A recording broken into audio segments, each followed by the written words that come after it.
Добре, готови ли сме? Айде! Здравейте, уважаеми зрители! Вие гледате Gplay TV, а аз днес ще ви поговоря и ще се задам моите първи впечатления относно Keychron M6. Това е мишока на Keychron, който изключително много наподобява на Logitech MX3, който е по-скоро бизнес насочен мишок, но всъщност доста хора го използват и за всякакви креативни работи, като неговата цена е значително по-висока от тази на M6 и днес ще си поговорим дали можем да заменим по-скъп мишок, сей този, ако имаме нужда от нещо такова. Тъй като те, освен по този Infinite Scroll, т.е. вие най-вероятно сте забелязали първо външния вид, но всъщност Infinite Scroll е и нещо, по което се приличат още. Но да, не просто Infinite Scroll, ами скрола на страни, всъщност хоризонталния скрол. Това исках да кажа. Какво имаме тук? По принцип Keychron са такъв бранд, който представя изключително много екстри на доста достъпна цена и всичко това идва в едно качествено оформление. Вече години наред ставаме свидетели на такива неща и вярвам, че и тук няма да е нещо по-различно. Имаме 26000 DPI сензор, някъде мисля, че го пише, че 3395, да, ето го. Pixar 3395. Свичовете са някакви Huano свичове, които за първи път чувам, но казват, че 80 милиона клика е живота им. Имаме паракорд кабел, който да не се лесно усуква, нали, освен че имаме бежична мишка, имаме и кабел естествено. Какво имаме? Тефлонови крачета, 26000 DPI. Polling rate пише до 1000 Hz, но ако не се лъжа, сега ще видим като е включена към софтуера, но май поддържа до 4000, което е вече новата мета. Едва ли не всички мишки вече почват да се бият в градите и да имат много по-бързо опресняване, тъй като 1000 Hz polling rate е 1 милисекунда, 4000 е 4 пъти по-бързо, което е доста. Така, сега, какво имаме? Ергономично тяло. Какво мога да кажа за тялото? Дайте да почнем да отваряме. Всъщност ще се четеме. Това тяло си е специфично, но със сигурност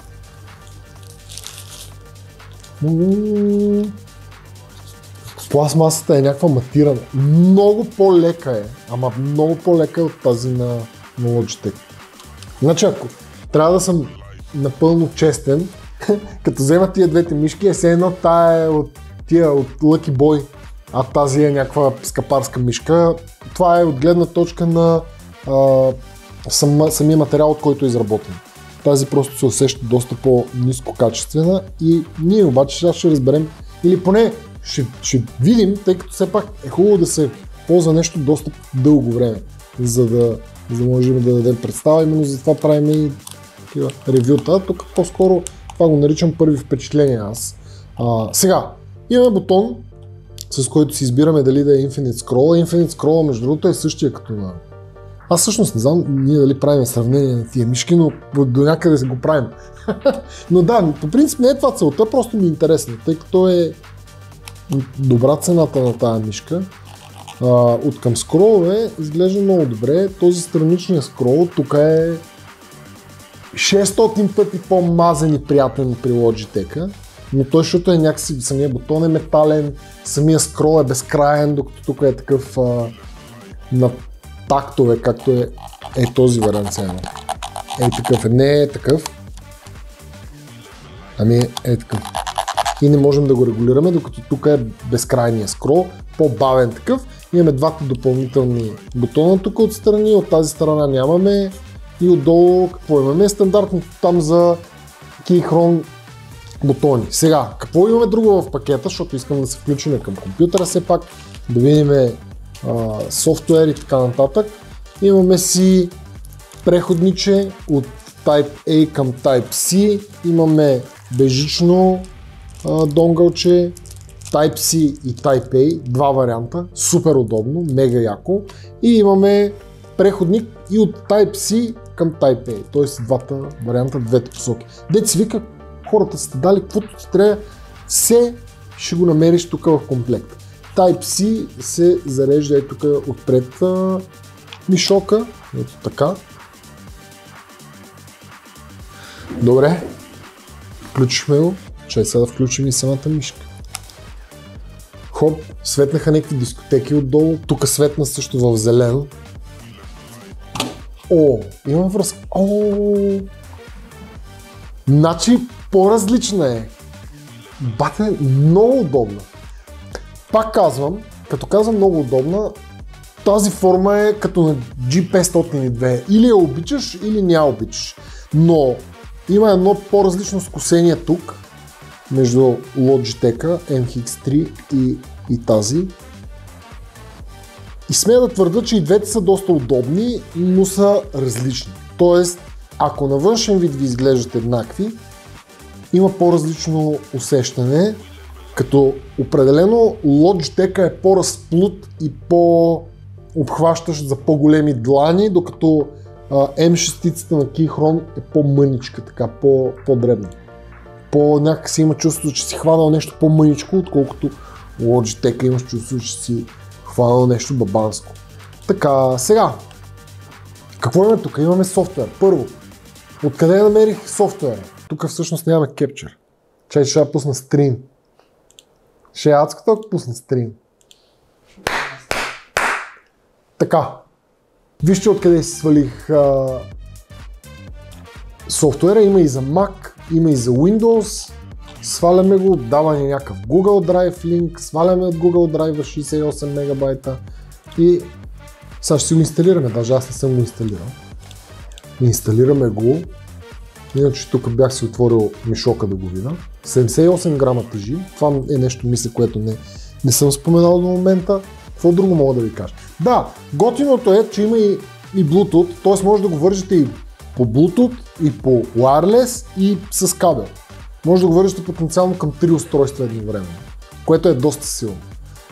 Logitech, между другото, също има доста екстри от гледна точка на включване. На него идеята му е, че даже може да го ползвате на няколко устройства пък по софтуер заедно.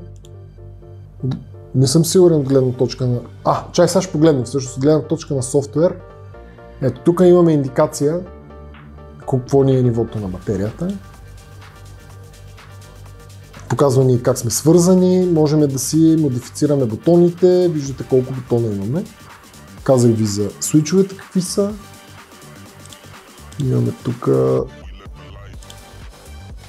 5 нива на Sensitivity, сега сме на 1600. Ама то трябва да... Добре. Чакай, че направо не мога. Добре. Така. Polling rate си е 1000 Hz. Казах ви по-рано, че може би ще има апдейт. Не, все още няма. Но да, това е следващата стъпка, където се вика, всеки си мери мишките с това, че polling rate им почва да скача на 4000. Logitech вече повечето минаха и сега всички други и те почват да минават. Вижте какви настройки имаме. Имаме lift-off distance, доста удобно. Имаме angle snap, имаме разни такива екстри. Между другото, тези даже не искам да ползваме. И имате разни други екстри. И генерално май така изглежда. Сега, аз искам да покликам малко, но още от сега мога да ви кажа някои неща, които ми прави впечатление сега. Не забравяйте, аз не съм махнал тези отдолу лепенки, чакайте да ги махна, преди да направим теста. Нали знаете, какво беше, имаше някакво видео на Linus или то по-скоро беше от канала на Linus, но някой друг го беше направил. Бяха казали за някаква мишка, че е много зле, а ние бяха махнали отдолу тези. Да дайте да ги махнем, да не се изложим и ние.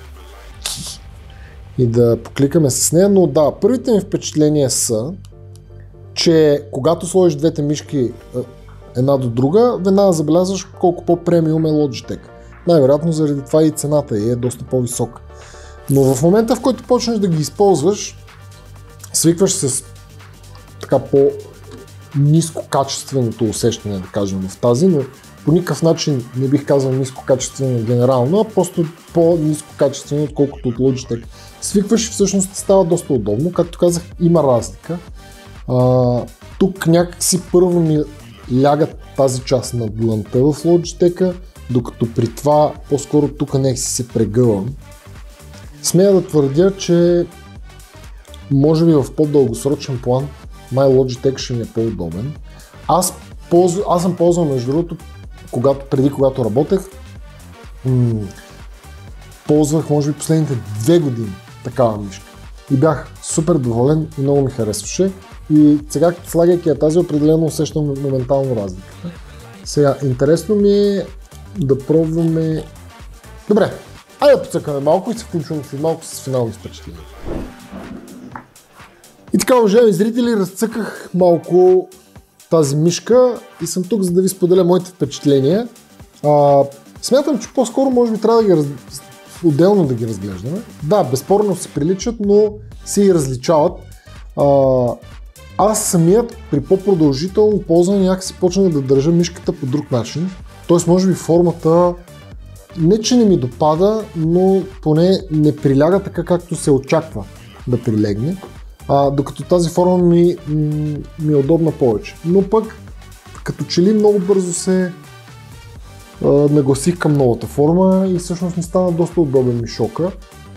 От гледна точка на страничния скрол, безспорно този е по-обикновен, защото този е такъв безкраен, може да скролнеш и в един момент само да го докоснеш и той спира точно там, където искаш, супер приятно и прецизно и готино.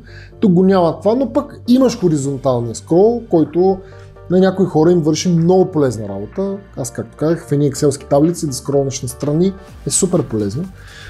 Но да, бих казал, че ако искаш да спестиш някой лев, но имаш предвид, че има и малко разлика в усещанията от гледна точка на ползване, то можеш да погледнеш M6 като някакъв бюджетен заместител на MX3 на Logitech. Но от друга гледна точка аз бих ги разглеждал като отделни мишки. Имаме си тази специфична форма, която, както казах, не за всеки може би е много удобна, но пък имаме функционалност, имаме софтуер, който ни дава почти всичко, от което имаме нужда, даже може би всичко. Имаме свързано с няколко устройства едновременно. Не съм сигурен колко е дълъг живот на материята, тъй като така правим първи впечатления видео, но само по себе си най-вероятно издържа доста. Тук нещо пише ли? Тоест имаме всичките неща, от които ни трябват. Имаме хоризонталния скрол и всичко това в цена до 110 лева, което според мен се заслужава, ако търсите конкретно такъв специфична форма и специфичен тип на мишката, тъй като това е наистина супер индивидуално и не всеки трябва да скочи на такава мишка, ами само хора, които това им се струва интересно. Вие какво мислите за тази форма? Бихте ли ползвали такава мишка? Ползвали ли сте като цяло такъв MX3 или някакъв такъв тип мишка? Ползвали ли сте мишка с хоризонтален скрол? Аз мисля, че аз конкретно в работата ми преди си взех тази мишка именно заради това. Заради хоризонталния скрол е брутална лудница. Но да, това беше Keychron M6. Ще има линк в описанието на мишката. Ако ви се е сторила интересна, може да разгледате в Gplay.bg. Към момента на записване на видеото струва 109 лева и 12 стотинки, като разбира се, може да бъде намалена в някакъв момент, може да ползвате промокод на мен или на някой от колегите и да я намалите още.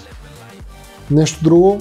Да, тази е много по-лека, т.е. ако тежестта при тази ви е проблем, това пък директно ви праща при тази. И така, това от мен машина. Чао, чао! Ако имате някакви въпроси отдолу в коментарите, лайкчета, следите ни в социалните мрежи, живи и здрави и всичко най-най.